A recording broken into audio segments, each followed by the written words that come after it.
Banks spent decades trapping black families in a cycle of debt. Yet in the 1960s, thousands of black men paid for every car, home, and appliance with cash, shutting the door on creditors entirely. Their secret was a code passed down through generations, forged in the shadow of sharecropping and redlining. Why did this proud discipline flourish precisely where American banking wanted it gone, and what did it cost to keep? The roots of resistance run deeper than you think. Sharecropping defined the economic reality for countless black families after the Civil War. On paper, it offered a chance at independence, but in practice, it chained generations to land they could never own. Landowners set prices for seed and tools, kept the only ledgers, and charged interest so steep that a good harvest meant little. At the end of each season, families learned they owed more than they had earned. Debts piled up year after year with no escape. The law backed the landlords, and violence enforced the rules. For many, freedom meant trading one master for another. This time, the master was debt. Decades later, federal policy drew new boundaries. In the 1930s, the Homeowners Loan Corporation created maps that colored black neighborhoods in red, labeling them too risky for investment. Banks followed the lines. Mortgages, business loans, and even basic checking accounts were denied to anyone living inside the red zones. The GI Bill, celebrated for building the white middle class, offered little to black veterans. Only 2 out of more than 3,000 VA-backed home loans in Mississippi in 1947 went to black applicants. In cities across America, home ownership became a distant dream. By 1960, just 38% of black families owned their homes, compared to 64% of white families. The price of a loan, if one could be found, often came with higher rates, more fees, and the constant threat of repossession. These policies did more than block access to credit. They taught that borrowing from banks could mean losing everything. Wages could be garnished for a missed payment. A single late bill could bring public shame or eviction. Families learned to distrust official promises and to see debt as a danger, not a tool. The lesson passed from parent to child. When you owe, you are not free. Cash became the shield. Every dollar seed was a step away from the trap. In the shadow of these systems, a code of self-reliance grew, not out of myth, but out of necessity. The discipline to avoid debt was not just pride, it was protection against a world built to profit from black hardship.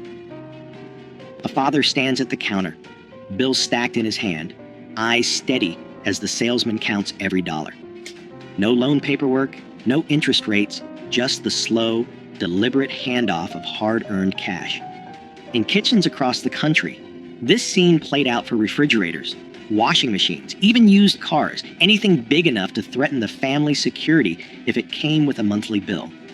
The ritual was the same, months, sometimes years, of saving, each payday bringing the goal closer. The cash might be hidden in a coffee can, tucked behind flour in the pantry, or slipped beneath a loose floorboard. On the day of the purchase, children watched as fathers smoothed out creased bills that had passed through too many hands to count. Each dollar carried the weight of sacrifice, a skipped treat, an extra shift, a winter coat handed down one more season. Ownership meant more than pride. It meant safety. A car paid in full could not be repossessed after a missed payment. A refrigerator bought outright kept food cold, no matter what happened at work. The family's roof stayed over their heads because there was no mortgage for a bank to call in. The lesson was clear. If you could not pay cash, you waited. Debt was not just a number. It was a risk, a lever someone else could pull to take away what you had built. Stories passed down in living rooms and on front porches told of neighbors who lost everything over a single missed payment. The warning was woven into every decision. Don't owe nobody. Fathers taught sons to count their bills twice, to demand a receipt, to walk away from any deal that required a signature promising money not yet earned. Even the smallest purchases came with a sense of ceremony. The act of paying in cash was a declaration no bank, no landlord, no creditor could claim a piece of what was yours. The discipline ran deep. No matter how tempting the new model or the salesman's pitch, the answer stayed the same: cash on the barrel, or nothing at all. This was not stubbornness for its own sake. It was protection, passed down from men who had seen what happened when debt crept in. The pride in ownership was quiet, but fierce. Each paid-off possession was proof that freedom could be claimed, $1 at a time. Every household had its own system, but the kitchen drawer was sacred.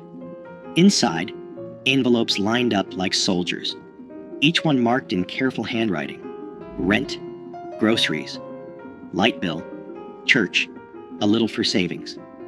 On payday, mothers sat at the table with stacks of cash, counting out each dollar by hand. No calculators, no bank statements, just memory and discipline. The ritual never changed. She would break the bills, fold them once, and slip them into their envelopes. If the grocery envelope ran low, meals got simpler. If the rent envelope was full, a sigh of relief might escape, but never a celebration. Money for treats or new shoes waited until every envelope had what it needed. Children learned early not to touch those envelopes. The lesson was clear: each dollar had a job, and every job had to get done before anyone could think about extras. Sometimes a few bills got tucked away in a spot only she knew, behind a jar of beans, under the lining of her purse. Inside a book no one would open. That was emergency money. It was not for spending. It was for when the heater broke, or the landlord came around 2 days early, or a cousin needed bus fare home. Neighbors swapped stories about the best hiding spots, but the method was always the same. Never let money slip through your fingers. Never let a bill go unpaid. If an envelope emptied before the next payday, the answer was simple: you waited. No borrowing, no pleading with the store for credit. Credit was a trap, and mothers knew it. The empty envelope was a warning, not an invitation to spend what you did not have. This was more than thrift. It was a code. The envelopes kept the family safe, 1 week at a time. A new coat or a Sunday roast came only after the rent and lights were covered. The rules were strict, but they kept the wolves from the door. Children grew up watching, learning that every purchase was planned, every expense measured. The kitchen drawer, with its stack of envelopes, was the real bank, the only one that could be trusted. The layaway counter at the local department store was a familiar stop for families who refused to risk what little they had on credit. At Sears or JCPenney, a mother might place a winter coat or a child's bicycle behind the counter in August, leaving a few dollars each week until the final payment set it free. There was no interest, no paperwork, and no fear of a missed payment turning into a crisis. Clerks recognized regulars by name, sometimes calling out when a new shipment arrived or a sale was coming up. Each payment was recorded in a logbook, a quiet tally of patience and discipline. The item stayed locked away untouched until every dollar was paid. Then, and only then, did it belong to the family. Around the holidays, banks and savings clubs ran ads for Christmas clubs, inviting customers to deposit a little each week. By December, the bank handed back the total in cash, ready for gifts or a special meal. There was no temptation to borrow or run up a tab. The Christmas Club passbook, stamped with each deposit, became a small badge of pride. It was proof that waiting brought its own reward, that a holiday could be joyful without a single cent owed. For families who remembered the shame and danger of borrowing from landlords or store owners, these systems offered something rare: control. Layaway and savings clubs worked because they fit the rhythm of working life, the steady grind of paydays, the slow build toward a goal. There was comfort in knowing that the new dress or the toy train would come home only when it was truly paid for. Children learned the lesson early. Good things were worth waiting for, and nothing was more satisfying than carrying home a package that belonged to you outright. Even as department stores began to push credit cards and instant approval, many families held on to these habits. The layaway counter stayed busy through the 1960s, a quiet rebellion against the lure of easy debt. In the end, every purchase was a small victory, earned, not owed. In back rooms and kitchens across black neighborhoods, the susu was as steady as the ticking of a clock. 10 neighbors, each with a folded bill, gathered around a table. No paperwork, just trust. Every week, each person contributed the same amount, and one member took home the pot. The next week, it was someone else's turn. The cycle continued until every hand had received a share. If a payment was missed, word traveled fast. The consequences weren't legal, but personal. A lost place in the circle, a loss of respect. In cities like Detroit and New York, these rotating savings clubs, rooted in West African tradition, helped families buy appliances, cover hospital bills, or send a child to college, all without a bank's permission. Barter wove another safety net. A mechanic traded a brake job for a basket of tomatoes. A seamstress hemmed pants for a sack of potatoes. Skills moved through the neighborhood as quietly as cash, and every exchange kept money close. Repairs stretched the life of radios, shoes, and washing machines. Nothing was wasted. A broken toaster found its way to the neighbor with a soldering iron and a knack for coaxing life from tired wires. Oral histories recall how these trades built a web of support, sidestepping the need for credit and keeping families afloat. Churches anchored these networks. Sunday offerings funded more than sermons. They paid for groceries, rent, or a few dollars slipped into a father's hand after service. The help came quietly, with the understanding that one day the favor would be returned. Sermons warned that debt was a shackle, not just a number. The church's aid was both spiritual and practical, reinforcing the lesson that freedom meant living within your means. Insurance agents from North Carolina Mutual and Atlanta Life walked door to door collecting dimes and debit books. These small premiums bought peace of mind, a dignified funeral, a cushion for hard times. The agent knew every family by name. Miss a payment, and the agent returned, not with threats, but with concern. Accountability ran both ways. Each system, susu, barter, church, insurance, rested on a single rule: take care of your own. Pride in these arrangements ran deep, proof that even when banks shut their doors, black families could build wealth, protect each other, and remain free from debt. Credit offers began arriving in mailboxes, thick envelopes promising instant approval, and a line of credit with no questions asked. The language was slick: buy now, pay later, no money down, just sign and take it home. Department stores and national banks, locked out of black neighborhoods for decades, now saw a new market. They sent out applications by the thousands, sometimes addressed to resident or occupant, hoping to catch anyone willing to bite. The numbers looked tempting: a bank AmeriCard with a $500 limit, a Sears card for new appliances, a department store line for back-to-school clothes. But the fine print told a different story. Interest rates hovered at 18%, sometimes higher. Annual fees chipped away at any savings. Miss a payment, and penalties stacked up fast. Late fees, higher rates, even threats of wage garnishment. Newspaper ads and radio jingles painted credit as a ticket to the American dream. In reality, the terms were designed to keep balances growing. A $200 refrigerator bought on credit could cost $350 by the time it was paid off. Department stores trained clerks to pitch store cards at the register, offering discounts on the first purchase but locking families into revolving debt.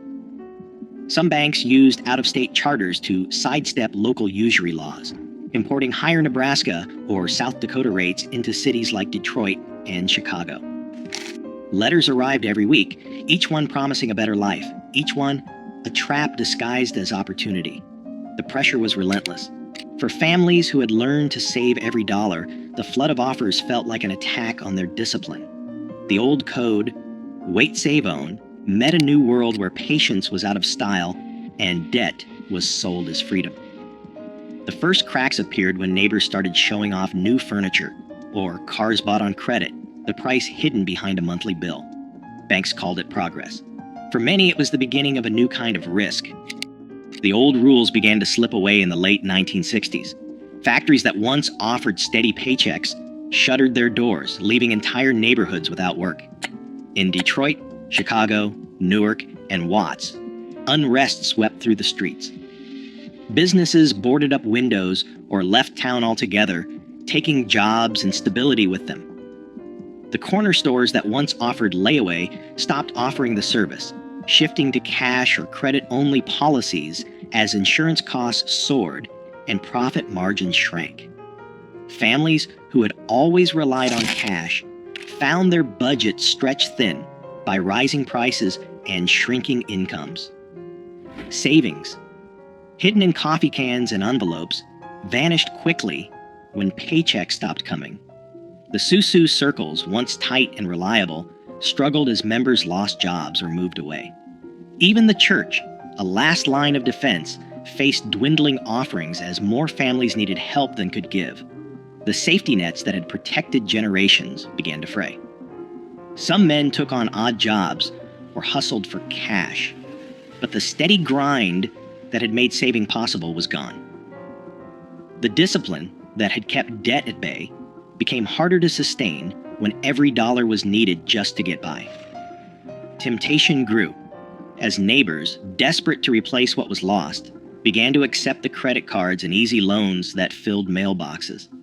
The old warnings, never owe, never sign, faded under the weight of layoffs and closed factories. What had once been a badge of pride, living debt-free, felt less like a choice and more like a memory. The habits of patience and self-restraint, passed down for decades, were tested by forces no envelope system could hold back. In the space left by lost jobs and broken trust, debt began to creep in. Quiet at first, then all at once.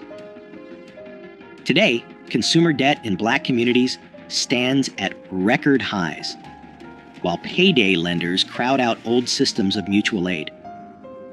The strategies once born of necessity now hold a blueprint for financial resilience, especially as predatory credit adapts with every decade. The question isn't whether those cash-based codes still matter. The question is, who has the power to remember and who profits if we forget? Let your thoughts spark the conversation.